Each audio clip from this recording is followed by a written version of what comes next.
বাংলাদেশ থেকে আমাকে অনেকে ফোন দেন, আম, বলেন যে বাংলাদেশে ওয়াজ মাহফিলের জন্য সাহায্য দরকার বা সাহায্য সহযোগিতা করা দরকার।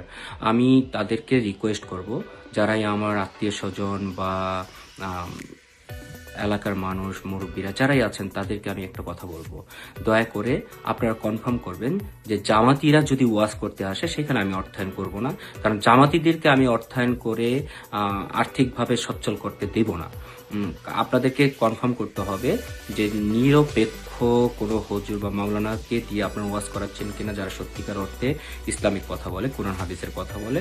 আর যারা ওই যে জান্নাতের টিকিট বিক্রি করে ই করে জান্নাতের টিকিট বিক্রি করে বেড়ায় এবং কোরআন হাদিসের সাংঘর্ষিক কথাবার্তা বলে, যারা সত্যিকার অর্থে ইমানদার না, তাদেরকে আর্থিকভাবে আমি বড় করতে রাজি না।